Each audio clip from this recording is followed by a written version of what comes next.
এখন যে গাছটা নিয়ে বলবো সেটা হচ্ছে কলিয়াস। দেখুন, বর্ষার সময় যে কলিয়াসের কাটিং করেছিলাম সেই কাটিং এর ভিডিও আমি দেখিয়েছি, কিভাবে ডাল কেটে বালির মধ্যে রেখে আস্তে আস্তে নিচে রুট হয়। রুট হওয়ার পর সেটাকে আমরা যে টবে প্রতিস্থাপন করি সয়েল মিক্সিং করে। সয়েল মিক্সিং এর ভিডিও আমি আগে দেখিয়েছি অনেকগুলি। ঠিকভাবে যদি সয়েল মিক্সিং করা যায় তাহলে তাহলে সেই সয়েলে যদি আমরা এই গাছটাকে প্রতিস্থাপন করি তাহলে এই কলিয়াস অর্থাৎ পাতাবাহার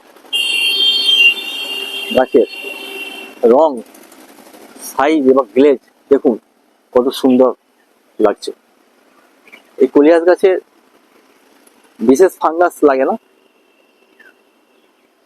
সেই জন্য শীতের সময় 1.5 মাস 2 মাস পর একবার আমিস্টার 1 ml 1 লিটার জলে গুলে সূর্যাস্তের আগে বিকেলবেলা 5টার পর বা 3টের পর স্প্রে করলে এর ফাঙ্গাস একবারই লাগবে না।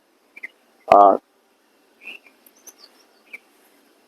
ভাইরাস ব্যাকটেরিয়া যাতে ইনফেকশন না হয় সেই জন্য একটা ওষুধ আছে, সেই ওষুধটা এর কোনো রকম রোগ আসতে দেবে না। সেটা হচ্ছে কাকা। 1 ml 1 লিটার জলে গুলে বিকেলবেলার দিকে যদি স্প্রে করা যায় 1.5 মাস পর পর বা 1-1.5 মাস পর পর, তাহলে এই গাছের পরিচর্যা আমরা করতে পারি এভাবেই। দেখুন শীতকালে এর রং কত সুন্দর আসছে। দেখুন যত শীত পড়বে আর সানলাইট থাকবে ততই এর গ্লেজ বাড়বে। শীতের সময় একে সানলাইটে রাখতে হয়, আর যখন শীত কমে যায় ফেব্রুয়ারি মার্চ মাস থেকে একে একটু মানে একটু ছাওয়া জায়গায়, কম রোদ আসে এমন জায়গায় রাখলে ঠিক থাকে, ভালো থাকে। তো মোটামুটি নভেম্বর থেকে এই গাছের গ্লেজ নভেম্বর ডিসেম্বর জানুয়ারি দেখার মতো হয়।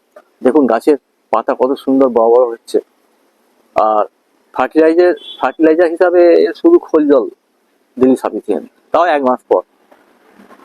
খোল জলের ডোজটা হচ্ছে 100 গ্রাম খোল, সর্ষে খোল গুঁড়ো 1 লিটার জলে যদি ভিজিয়ে রাখা হয় 3 দিন, চতুর্থ দিনে ওই জলটাকে একটু লাঠিতে গুলিয়ে একটু মোটা মোটা মোটা মোটা হয়ে যাবে, জলটা গুলে নিতে হবে। তারপর ওখান থেকে 1 কাপ নিয়ে আবার ফ্রেশ 1 লিটার জলে গুলে নিতে হবে, তাহলে জলটা একটু পাতলা হয়ে যাবে।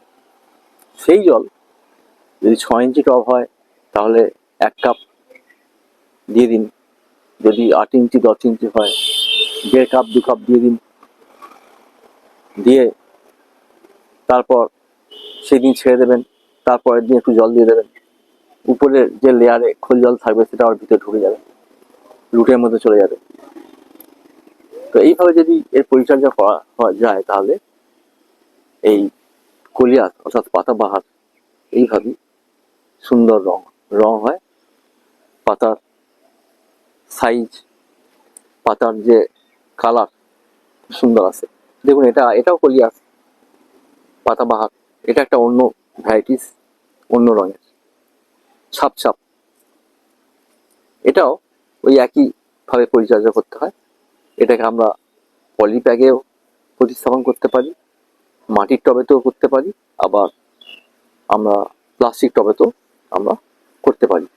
এই ড্রেনেজ সিস্টেমটা যেন ভালো থাকে সেই ব্যাপারে আমি সয়েল মিক্সিং এ দেখিয়েছি, বালি স্যান্ড মিক্সিং করে কিছুটা কোকোপিটও দিয়েছিলাম, আগের ভিডিওতে আমি দেখিয়েছি। ড্রেনেজ যদি ভালো থাকে তাহলে এই গাছের গ্রোথ, এই গাছের সাইজ, এই গাছের পাতার রং, পাতার বাহার খুব ভালো থাকবে। পুরো শীতকালটা দেখার মতো এর রং হবে। এটাই ছিল আজকের ভিডিও। যদি ভিডিওটা ভালো লাগে লাইক করবেন, শেয়ার করবেন, সাবস্ক্রাইব অবশ্যই করবেন। আপনাদের সাবস্ক্রাইব আমার পরবর্তী ভিডিওগুলো তৈরি করতে প্রেরণা যোগাবে।